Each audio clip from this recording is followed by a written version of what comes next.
Tendo estabelecido alguns conceitos básicos da dinâmica, vamos nos dedicar agora a analisar as 3 leis de Newton.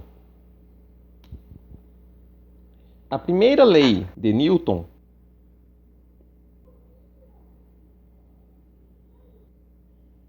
é também conhecida como a lei da inércia. Essa lei nos diz que quando a resultante das forças sobre um corpo for nula, ele permanecerá em equilíbrio.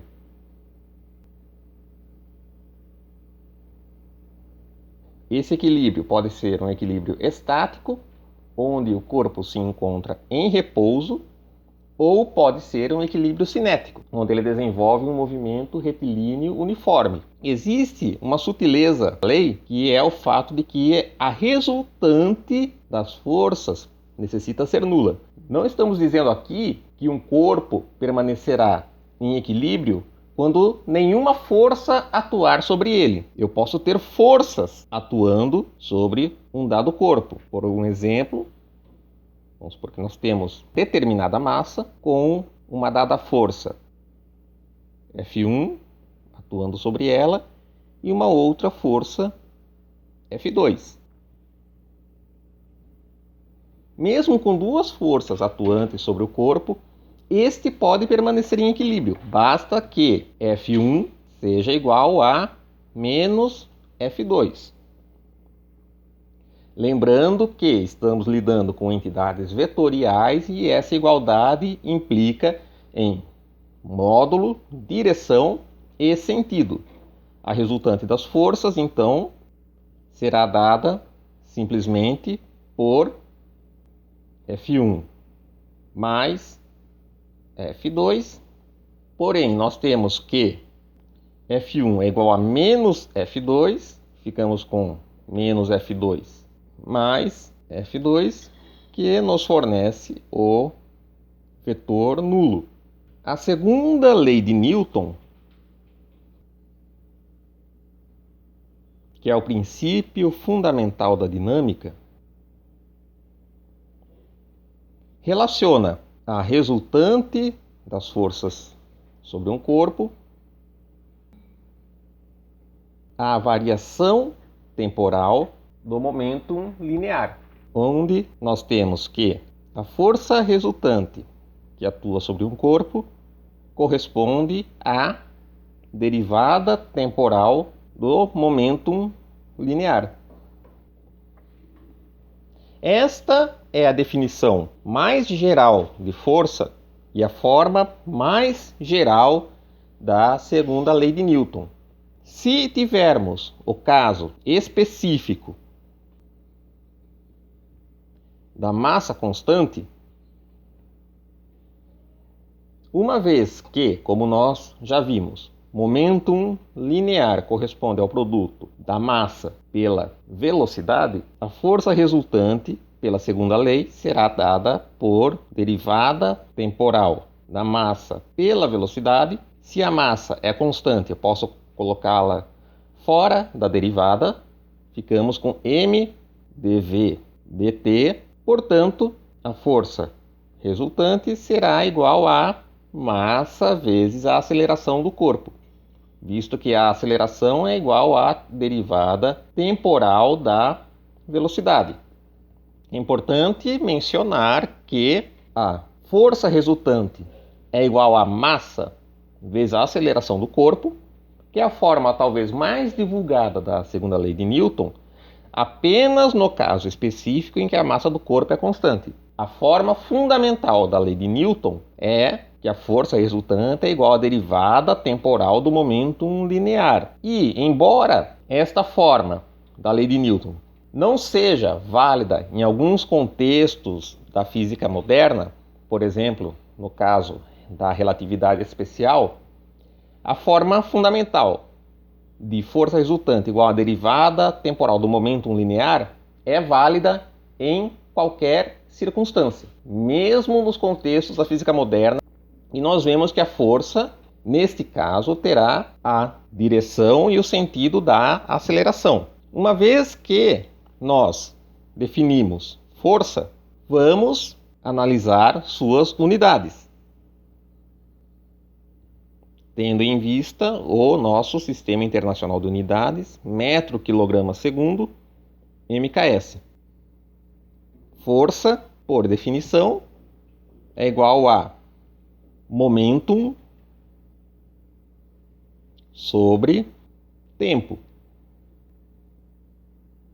Unidade de momentum é quilograma vezes metro sobre segundo. Unidade de tempo é segundo. Ficamos com quilograma vezes metro sobre segundo menos 2. Com isso, nós definimos uma nova unidade no SI. Quilograma vezes metro por segundo ao quadrado corresponde ao Newton. Assim, 1 Newton é o valor da força resultante que deve ser aplicada a um corpo de 1 kg de massa para fornecer uma aceleração de 1 metro por segundo ao quadrado. E resta enunciarmos a última lei, a terceira lei de Newton, também conhecida como lei da ação e reação.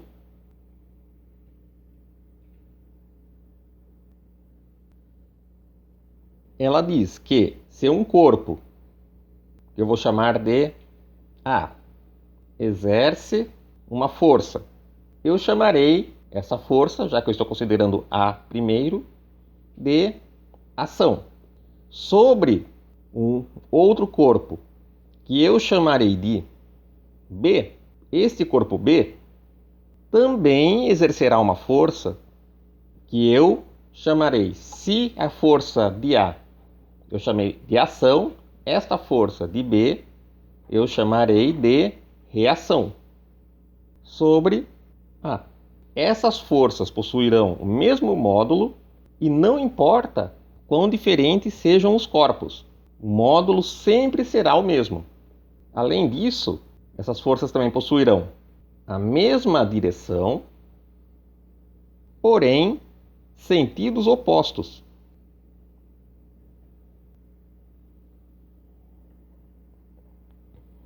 Significa que, se nós temos dois corpos, que eu chamarei de A e B, vamos supor que A esteja exercendo uma força sobre B, que eu vou chamar de FAB. Pela terceira lei de Newton, B exercerá também uma certa força sobre A, que eu vou chamar de FBA. Pela terceira lei de Newton, F de AB será igual a menos F de BA. Nós dizemos que F de AB e F de A constituem um par ação-reação. E é importante mencionar que o par ação e reação não se anula, porque as forças atuam em corpos distintos.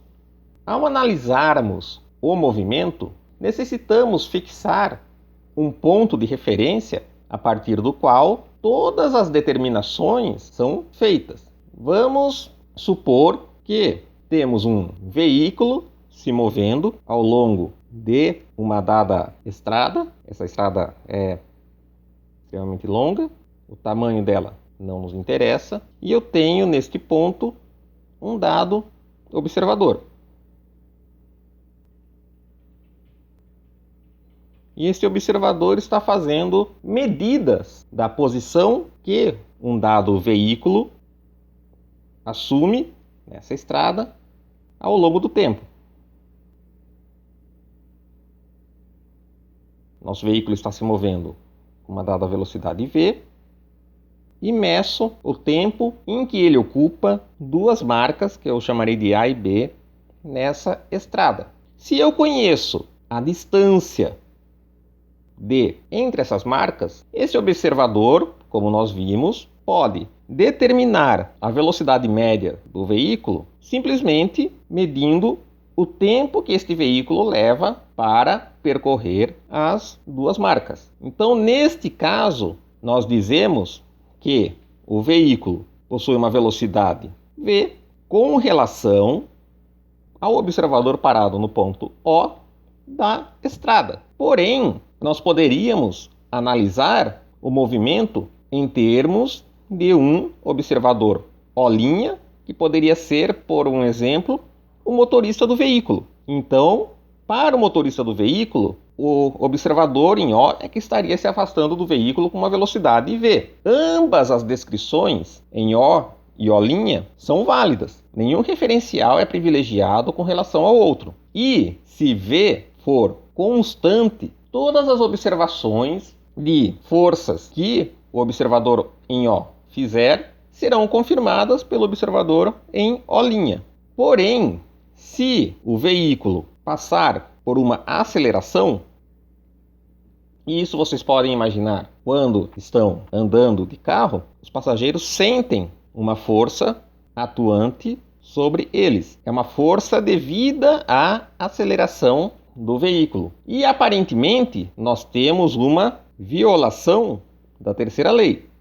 Afinal, no referencial do veículo, nós não temos forças atuando sobre os passageiros. Com isso, nós vamos então definir o tipo especial de referencial que nós chamaremos de referencial inercial, que é, para efeitos práticos, qualquer referencial onde as 3 leis de Newton são válidas. Ou seja, nós não temos estas forças devidas à aceleração do referencial, que veremos posteriormente que nós as chamamos de forças fictícias. E, no cotidiano, um exemplo de referencial inercial é qualquer referencial em repouso sobre a superfície da Terra.